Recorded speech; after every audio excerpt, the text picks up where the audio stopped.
오늘 우리에게 주시는 하나님의 말씀은 로마서 8장 31절부터 39절까지 말씀이에요. 조금 길지만 우리 교독하도록 하겠습니다. 제가 먼저 읽습니다. 그런즉 이 일에 대하여 우리가 무슨 말하리요? 만일 하나님이 우리를 위하시면 누가 우리를 대적하리요?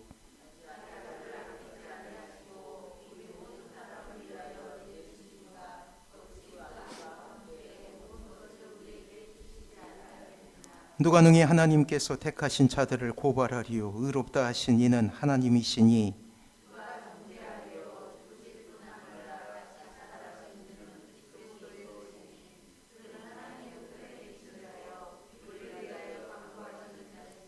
누가 우리를 그리스도의 사랑에서 끊으리요? 환난이나 곤고나 박해나 기근이나 적신이나 위험이나 칼이랴.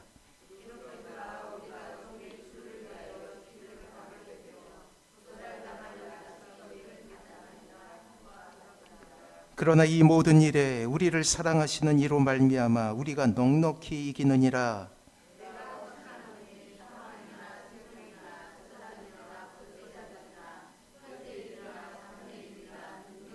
같이 읽습니다. 높음이나 깊음이나 다른 어떤 피조물이라도 우리를 우리 주 그리스도 예수 안에 있는 하나님의 사랑에서 끊을 수 없으리라. 아멘. 옆에 분하고 인사합니다. 사랑하고 축복합니다. 사랑하고 축복합니다. 드디어 우리는 하나님의 나라를 이루소서 이 시리즈를 마감하며 주님께서 주시는 승리에 대한 확신을 가지고 주님 앞에 나가도록 하겠습니다. 세계 역사상 각 나라마다 혁명이나 민족 운동은 일어났으나 3.1운동처럼 전 민족이 일치 단결하여 걸기한 투쟁사는 일찍이 없었어요. 1919년 3월에서 5월까지 무려 1,500여 회에 걸쳐서 200만 명 이상이 전국 218개 군 중에 211개의 군에서 만세운동을 일으키게 됩니다.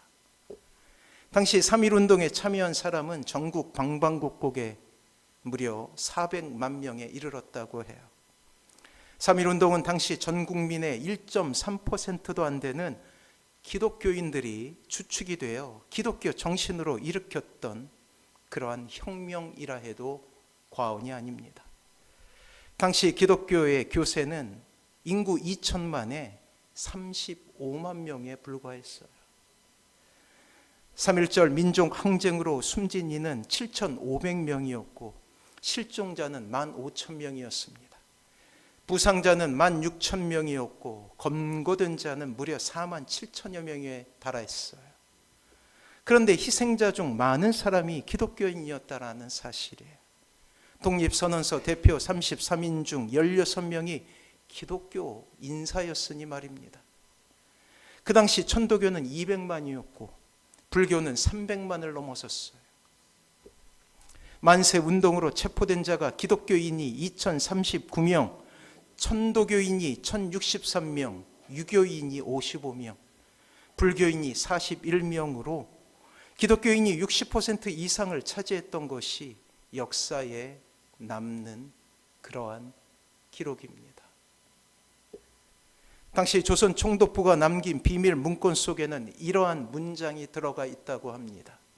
이 민족에게 소망을 줄 수 있는 유일한 기관이 있다면 그것은 조선의 교회다. 그래요. 기독교인들은 그 시대를 이끌고 갔어요.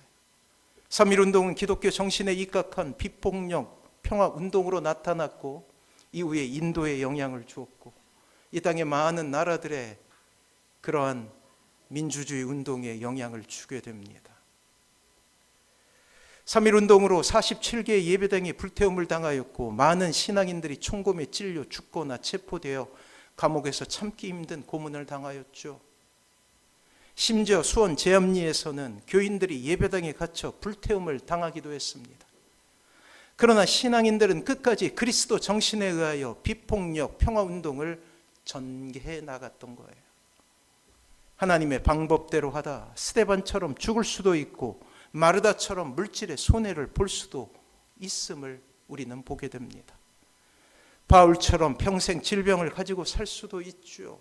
무려 3번이나 하나님 앞에 기도했지만 하나님께서 아니야, 내 은혜가 좋게 라고 말하실 수도 있어요. 욥처럼 또한 고난을 당할 수 있습니다. 그러나 삶의 여정이 하나님의 방법으로 이루어졌다면 어떠한 삶이든 실패가 아니라 승리임을 우리는 기억해야 된다라는 거예요. 주님은 온몸으로 그것을 증명하십니다. 십자가로 승리하셨기 때문이에요. 예수님은 십자가상에서 폭력이 아니라 끝까지 참음으로 승리하셨죠. 힘이 없어서가 아니라 십자가가 진정한 승리를 이루는 하나님의 방법이었기 때문이에요. 예수님은 십자가상에서 보복이 아니라 끝까지 사랑으로 승리하십니다. 참는 것이 소극적인 방법이라면 사랑하는 것은 더 적극적인 방법이기 때문이에요. 삶의 현장에서 하나님의 뜻을 하나님의 방법으로 이루어가는 것이 진정한 승리입니다. 사랑하는 성도 여러분, 이 땅의 신자는 하나님의 나라라는 주제에 있어서 이미 승리한 그러한 결과를 가지고 사는 사람이에요. 그래요. 승리는 싸우거나 겨루기를 통해서 상대방을 누르고 이기는 것을 의미하죠. 때문에 우리가 무엇인가 승리를 했다는 것은 반드시 싸우는 대상이 있다는 것입니다. 특별히 구약에서는 주로 전쟁에서의 승리를 의미해요. 전쟁에서 승리하고 개선하는 것은 군인들에게 있어서 가장 큰 명예가 되죠. 전쟁을 승리로 이끌었던 명장의 용병술과 용인술이 미담으로 전해지며 그 용맹함은 세상에 칭송을 받는 이유가 됩니다. 개선하는 지휘관의 용맹함은 사람들에게 회자되고 그는 일약 민족을 구원한 영웅이 되기도 하죠.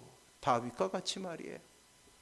하지만 이스라엘의 경우는 이 승리에 대한 아주 독특한 민족적 고백이 있어요.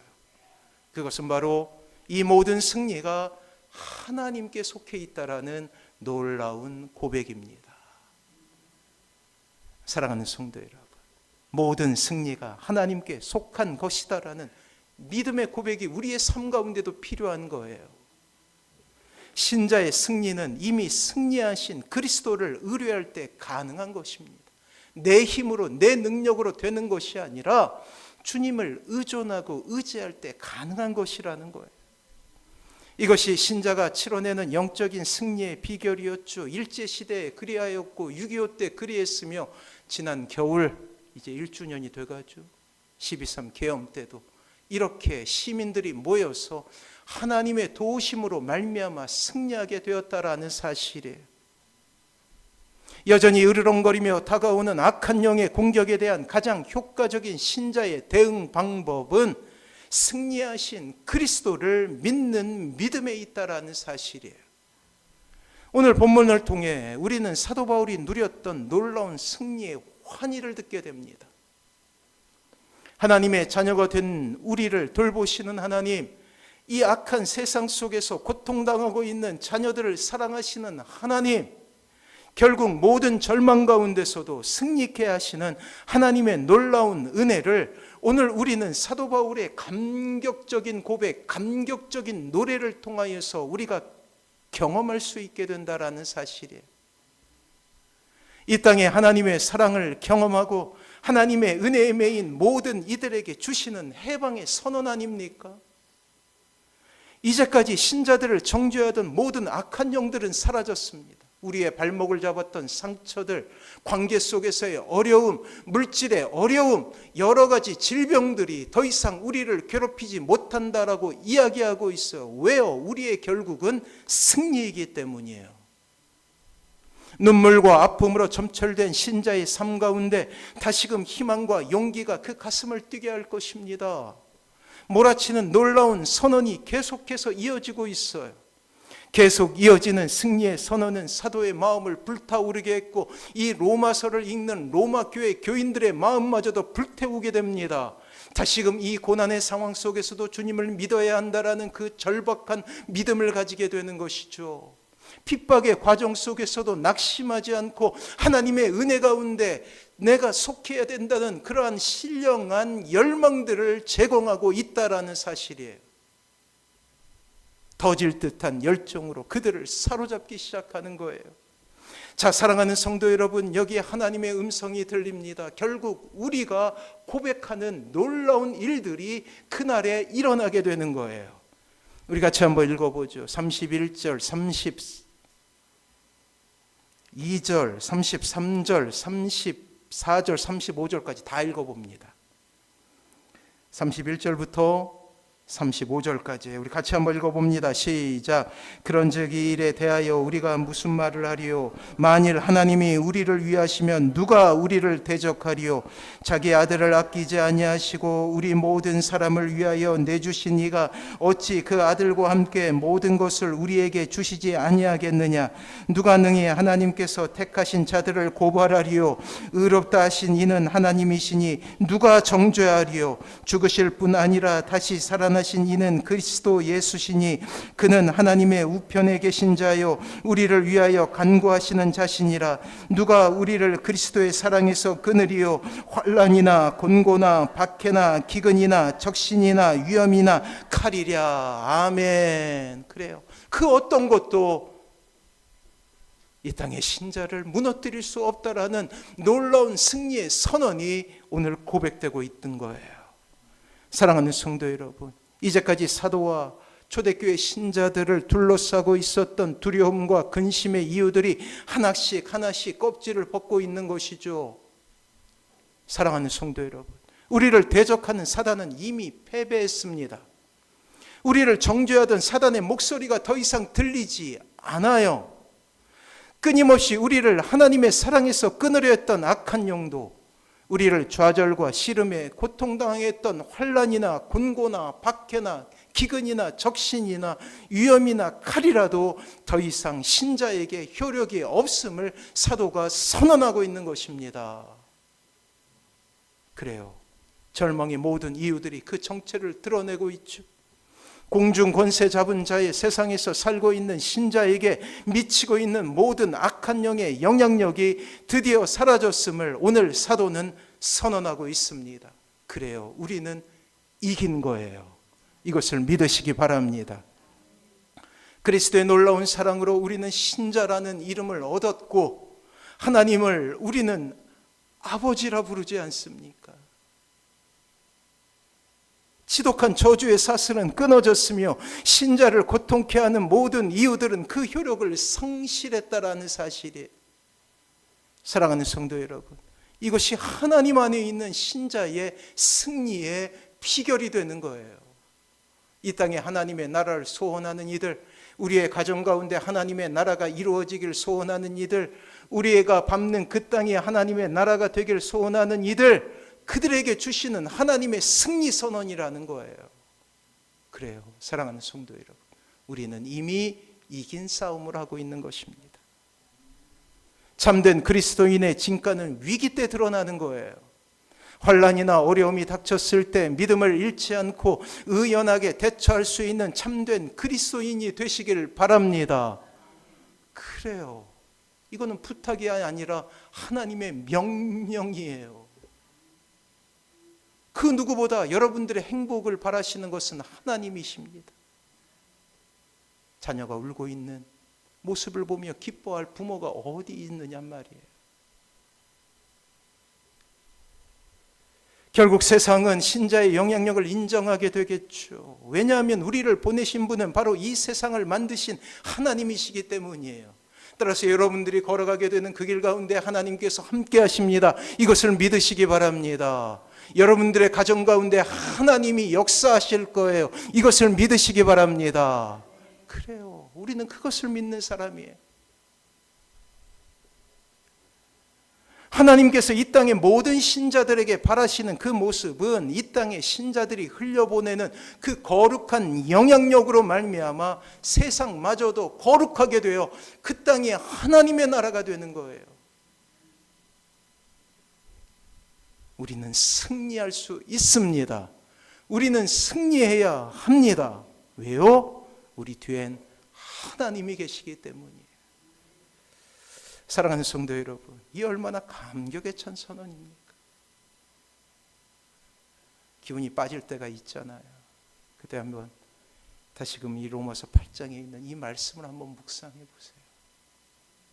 그냥 휘몰아치듯이 사도 바울이 막 그냥 내질러대는 그냥 승리의 목소리가 들리면서 우리의 이 연약한 몸에 힘이 들어갈 수 있는 거예요.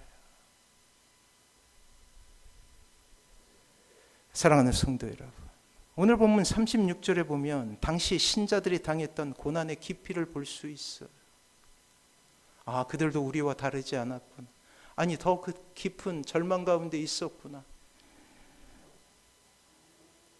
그것을 우리는 느끼게 됩니다. 36절 한번 읽어볼까요?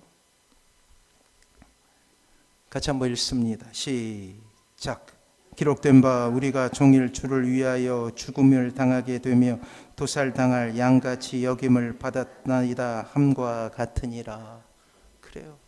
얼마나 시적절한 비유입니까? 도살당한 양처럼 두려움에 빠졌고 고난 가운데 있었으며 절망 가운데 신음했던 우리와 다르지 않는 그들의 삶이었다라는 거예요.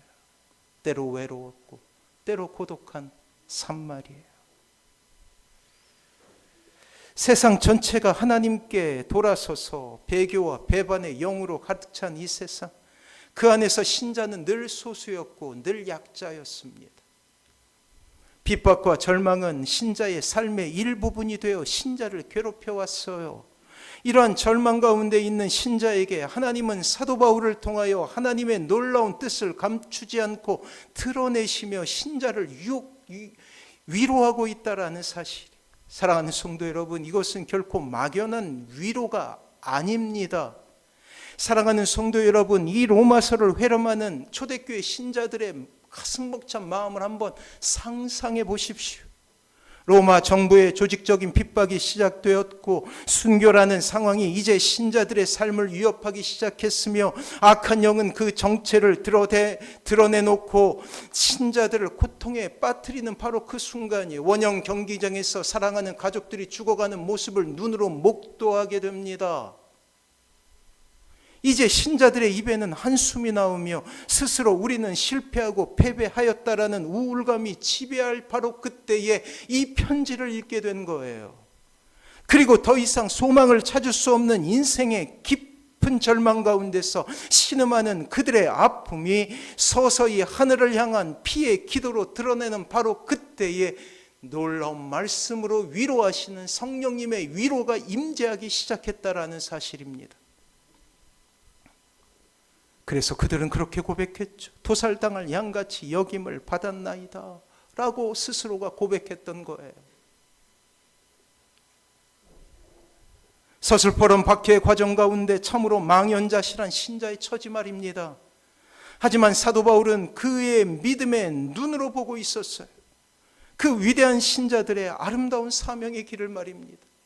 수백 킬로가 떨어진 다른 도시에 있었지만 로마 교회에 있었던 신자들의 아름다운 신앙을 바라보며 너희는 결코 좌절해서는 안 된다. 다시금 일어나라. 하나님이 너희를 사랑하신다라고 고백하고 있는 그 위대한 지도자의 아름다운 위로가 다시금 우리에게 들리고 있다라는 거예요.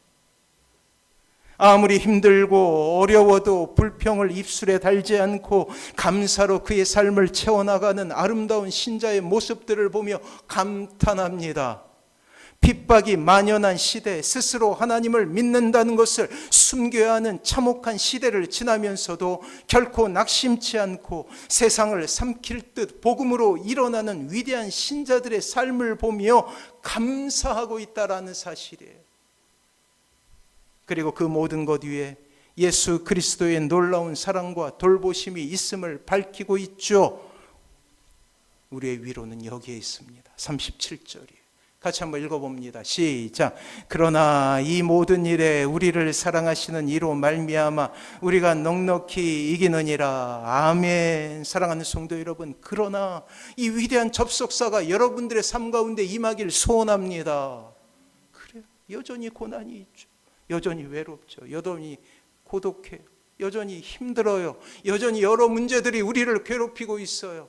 그러나 신자를 지배하는 위대한 접속사는 그러나입니다. 그러나.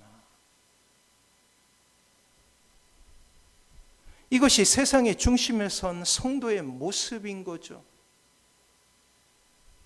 아무리 세상이 요동하고 혼란스러워한다 할지라도 결코 낙담하거나 낙심치 않아요. 의연하게 세상을 바라보며 하나님께서 살아계심을 증거할 수 있는 이유가 되는 것이죠. 하나님은 결코 자신의 백성, 자신의 자녀를 세상에 패배하도록 내버려 두시는 분이 아니심을 고백하고 있습니다. 사랑하는 성도 여러분, 세상 앞에 당당해지시기 바랍니다. 가족 앞에 당당해지시기 바랍니다. 결코 우리의 능력을 믿어서가 아니에요. 우리가 가진 것이 많고 또 배운 것이 많아서도 결코 아닙니다. 단 한 가지, 우리에게 하나님께서 계시기에 그리할 수 있다라는 사실이에요. 사랑하는 성도 여러분, 성경을 통해 보이시는 신자의 삶은 실제 그리 녹록지 않죠. 끊임없이 성경은 이것을 이야기해 왔어요. 신자가 사는 길이 결코 쉽지 않음을 말이에요. 어린 양이 뛰놀고 양들이 풀을 뜯는 목가적인 평안함이 지배하는 세상이 결코 아니라는 것입니다. 그곳에서 우리는 때로 싸워야 했어요. 그곳에서 우리는 때로 투쟁해야 했습니다. 전날의 시편 23편, 다윗은 그가 살아왔던 인생을 회고하며 이렇게 고백한 적이 있어요. 한 나라의 왕이었습니다. 절대 권력을 소유한 왕이었어요. 그도 이렇게 고백하고 있어요. 시편 23편 3절이에요. 주보에 있습니다. 같이 한번 읽어보죠. 시작. 내가 사망의 음침한 골짜기로 다닐지라도 해를 두려워하지 않을 곳은 주께서 나와 함께 하심이라. 주의 지팡이와 막대기가 나를 안위하시나이다.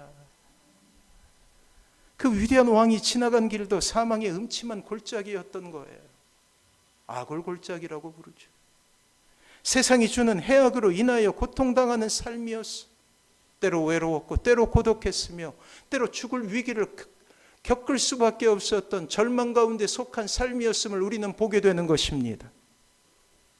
하지만 비록 삶이 이렇게 척박하게 돌아간다 할지라도 신자의 위상과 신자의 삶을 결코 실패 가운데 놓지 않는 하나님의 사랑이 있었으니 그것은 하나님께서 함께 하신다는 고백. 다시 한번 우리 읽어볼까? 시편 23편 3절 같이 한번 읽습니다. 시작. 내가 사망의 음침한 골짜기로 다닐지라도 해를 두려워하지 않을 것은 주께서 나와 함께 하심이라. 주의 지팡이와 막대기가 나를 안위하시나이다. 그래요.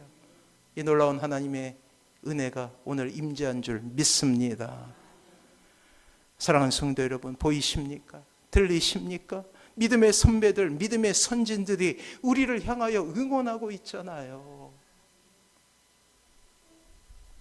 우리는 모든 사람들이 배도의 길을 갈 때 참남한 정도로 죄악이 편만한 시대를 바보처럼 하나님만 바라보며 살아갔던 노아와 그 가족들을 기억하고 있지 않습니까?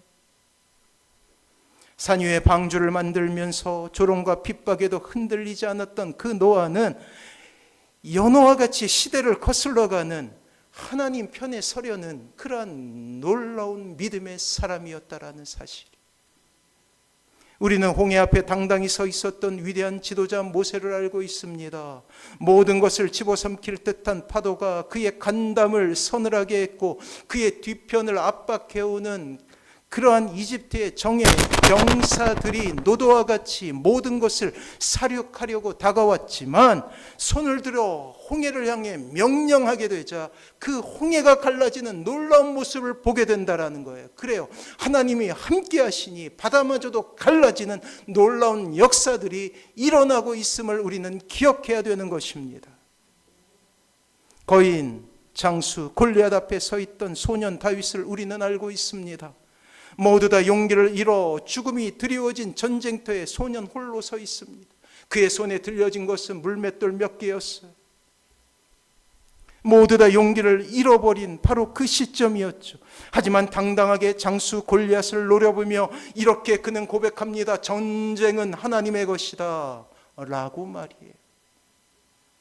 어느 하나 나서지 못하는 절망의 상황에 하나님의 이름을 외치며 서 있는 그 소년 다윗이 오늘 이 시대에 골리앗을 만나 두려움에 떨고 있는 우리를 향하여서 하나님을 의지하라, 하나님을 바라보라, 승리는 하나님의 것이다 라고 응원하고 있는 거예요.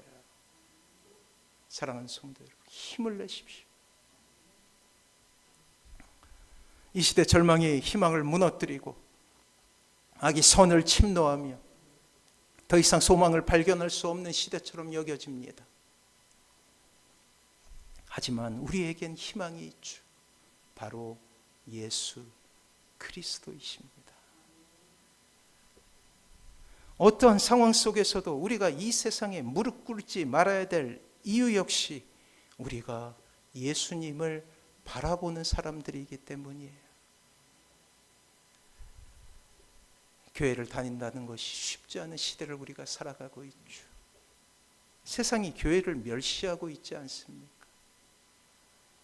그 옛날 1.3%밖에 되지 않았던 조선에 기독교가 이 조선 땅을 이끌었던 때와 달리 더 많은 사람의 그리스도인이 있지만 세상의 빛과 소금으로서의 사명을 잃어가고, 그리고 교회는 그 영향력, 선한 영향력을 상실하는 것처럼 보이는 시대 가운데 때로 낙심이 되고 때로 주눅들 때가 있다라는 거예요.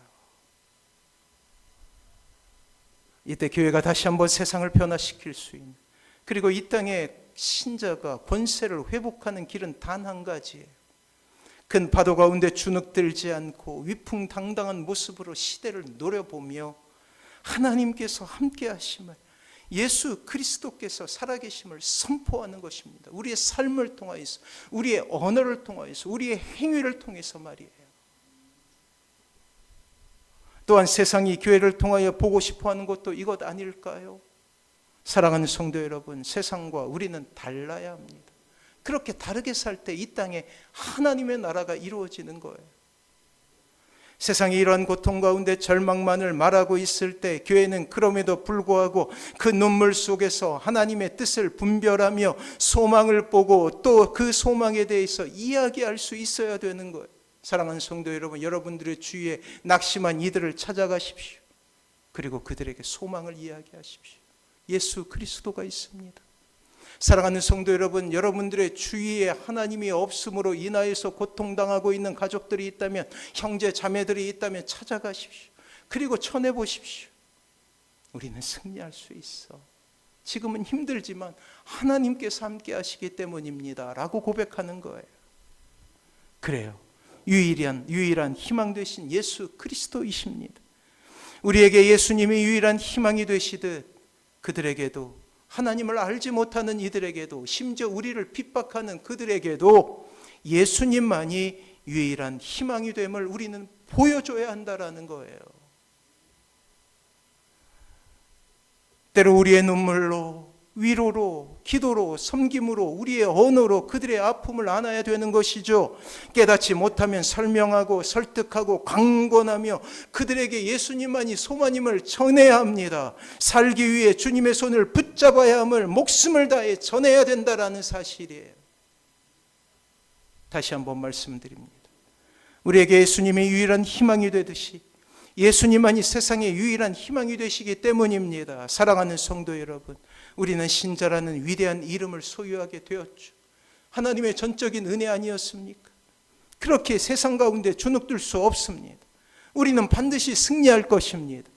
오늘 사도는 우리에게 세상에 알 수 없는 신자의 놀라운 승리의 비결에 대해서 이렇게 전하고 있어요. 같이 한번 읽어봅니다. 38절, 39절 말씀. 같이 한번 읽어봅니다. 시작. 내가 확신하노니 사망이나 생명이나 천사들이나 권세자들이나 현재 일이나 장래 일이나 능력이나 높음이나 깊음이나 다른 어떤 피조물이라도 우리를 주 예수 그리스도 예수 안에 있는 하나님의 사랑에서 끊을 수 없으리라. 아멘. 이것을 믿으시기 바랍니다. 우리는 혹시 힘이 빠져서 주님의 손을 놓칠 수도 있죠. 주님은 힘이 강하시고 여러분들의 손을 결코 놓치지 않습니다. 한쪽만 힘을 내서 붙잡으면 되는 거예요. 큰 저수지에 말과 소를 동시에 집어넣으면 말이 소보다 헤엄치는 속도가 훨씬 빠르다고 합니다. 겁은 소의 2배 속도로 땅을 밟는다고 하죠. 그런데 대홍수로 강가에 덤프트럭이 물결에 쓸려갈 정도가 되는 상황에서 소와 말을 동시에 물속으로 던져놓으면 소는 살아나오는데 말은 죽는다고 해요. 말은 자신이 헤엄을 잘 친다고 생각한 나머지 물살을 거슬러 올라가는데 소는 물에 자신을 맡긴다는 거예요. 그러면서 차츰 간병 쪽으로 가까이 다가서다가 마침내 모래밭에 발이 닿을 때쯤 걸어서 나온다라는 것입니다. 결과적으로 소보다 헤엄을 2배 잘 치는 말은 물살을 거슬러 올라가다가 힘이 빠져 익사하고, 반면에 헤엄에 능숙지 못한 소는 그냥 물살에 편승해서 내려가다가 조금씩 강가 쪽으로 다가섬으로 목숨을 건지게 된다라는 거예요. 이것을 이 중국 사람들은 우생마사라고 사자성어로 이야기하죠. 소는 살고 말은 죽는다라는 뜻이에요. 우리의 인생도 마찬가지죠. 자기의 능력과 지혜를 과신한 나머지 하나님의 뜻을 부정하거나 내 힘으로 살아가려 하면 결국 죽을 수밖에 없는 거예요. 그러나 우리가 겸손한 마음으로 하나님을 바라보며 의지하며 결국 우리는 승리할 수 있게 된다라는 승리의 원리 아닙니까?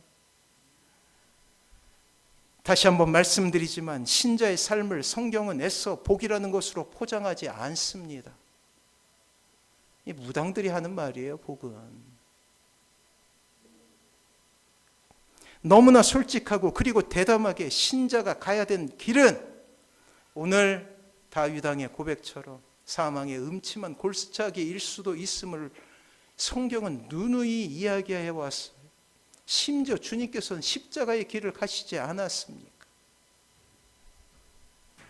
이 땅을 살아가는 신자에게 필요한 것은 근거 없는 복이 주는 기만과 속임이 아니에요. 이 신천지는 나중에 주님께서 오시면 이 지구를 14만 4천 개로 나누어서 그곳에서 왕노릇한다고 그렇게 가르칩니다.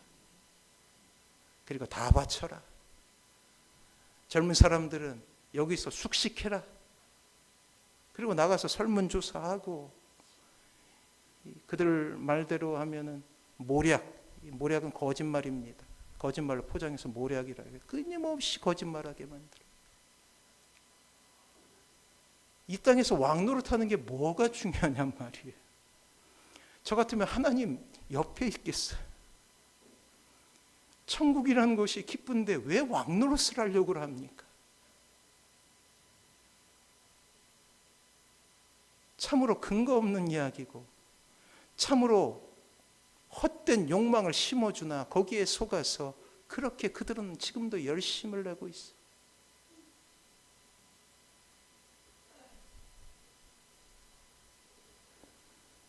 우리를 향한 하나님의 약속이 무엇입니까? 이 세상의 복락입니까? 권세입니까? 인기입니까? 성경을 뒤져서 한번 찾아보십시오. 오늘 왕이었던 다윗마저도 사망의 음침한 골짜기를 다녔다고 고백하잖아요. 이 땅의 신자를 향한 하나님의 약속은 이것이었어요. 결코 하나님은 우리를 떠나지 않으신다라는 것. 아무리 참혹한 영적 전쟁이 벌어질지라도 하나님은 결코 하나님의 사랑하는 백성을 놓지 않는다는 것. 핍박이 심지어 신자의 삶 전체를 위협한다 할지라도 하나님의 보호하심과 돌보심은 결코 신자를 버리지 않는다는 것, 그것이었다라는 사실이. 자, 다시 한번 우리는 사도의 고백 가운데서 소망을 얻어야 합니다. 자, 39절이에요. 같이 한번 읽어봅니다. 시작. 높음이나 깊음이나 다른 어떤 피조물이라도 우리를 주 그리스도 예수 안에 있는 하나님의 사랑에서 끊을 수 없으리라. 아멘. 이 안에서 진정한 행복을 누리게 된다라는 것. 세상의 왕이 돼서 누리게 되는 평안이 아니라, 행복이 아니라 말이에요. 그렇습니다. 우리에게 소망이 있다면 그것은 하나님께서 우리를 사랑하신다는 고백 아닙니까? 하나님께서 함께 하신다는 이 소망의 말씀은 신자가 붙잡고 살아갈 때 늘 우리 신자에게 행복을 부여하게 된다라는 거예요. 때로 우리의 인생 가운데 짙은 어둠이 드리우고 고난의 깊이가 깊어지며 마치 하나님께서 나를 버리신 듯한 절망감에 사로잡힐 때가 있죠. 홀로라는 걱정과 아픔들이 우리를 절망케 할 때가 있어요. 하지만 사랑하는 성도 여러분, 그리하면 그리할수록 더욱더 주님을 바라보십시오. 하나님의 은혜 가운데 거하기를 소원하십시오. 반드시 하나님 안에 있을 때 우리는 승리한다는 확신을 붙잡으십시오. 그렇습니다. 그때 우리는 하나님 나라에 서게 될 왕으로서가 아니라 자녀로서 말이에요. 이것이 여러분들의 인생에 대한 하나님의 최종적인 정답입니다. 정답이라고요. 다른 모든 것은 오답입니다. 주 예수 그리스도 예수 안에 있는 하나님의 사랑에서 끊을 수 없다라는 이 놀라운 진리를 붙드시는 사랑하는 모든 성도님들 되시길 바랍니다. 그래요, 하나님의 나라는 신자의 승리 위에 세워지는 나라입니다. 더 정확하게는 하나님 안에서의 승리예요. 우리는 승리할 수 있습니다. 모든 절망 가운데서 다시금 일어날 수 있어요. 이 은혜로 서시는 사랑하는 모든 성도님들 되시길 주님의 이름으로 축원합니다. 이 마음 가지고 우리 같이 찬양으로 고백할 거예요. 그 길은 홀로 걷는 길이 아닙니다.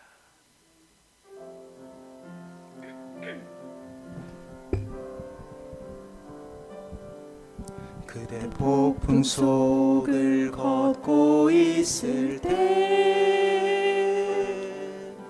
비바람을 마주해야 할 때 불빛조차 보이지 않아도 그대 혼자 걷지 않을 거예요. 두려움 앞에서 하늘을 보아요. 외로운 그대여 걱정 마요. 꿈꾸는 그 길을 또 걷고 걸어요.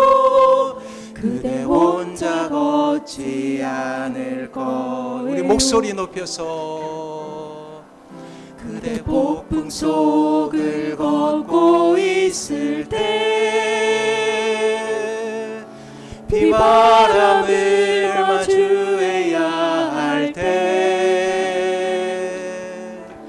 불빛조차 보이지 않아도 그대 혼자 걷지 않을 거예요. 두려움 앞에서 하늘을 보아요. 외로운 그대여 걱정 마요. 꿈꾸는 그 길을 또 걷고 걸어요. 그대 혼자 걷지 않을 거예요. 두려움 앞에서 하늘을 보아요. 외로운 그대여 걱정 마요. 꿈꾸는 그 길을 또 걷고 걸어요. 그대 혼자 걷지 않을 거예요. 사랑하는 성도 이 시간 같이 기도하도록 하겠습니다. 그래요, 우리 침묵으로 주님 앞에 나아가길 소망합니다. 하나님께서 여러분들과 함께 하셔요. 외롭고 힘들 때 주님께서 여러분들과 함께 하십니다. 너는 내 것이라 말씀하셔요. 너는 내 아들이다. 너는 내 딸이다. 그 안에서 우리는 승리할 수 있습니다. 하나님만 바라보는 인생이 되게 하여 주시옵소서. 아무리 이 땅에서의 삶이 힘들고 외롭다 할지라도 포기하지 않고 주님만을 바라보는 삶이 되게 하여 주시옵소서. 우리 결단하며 주님 앞에 나아가도록 하겠습니다.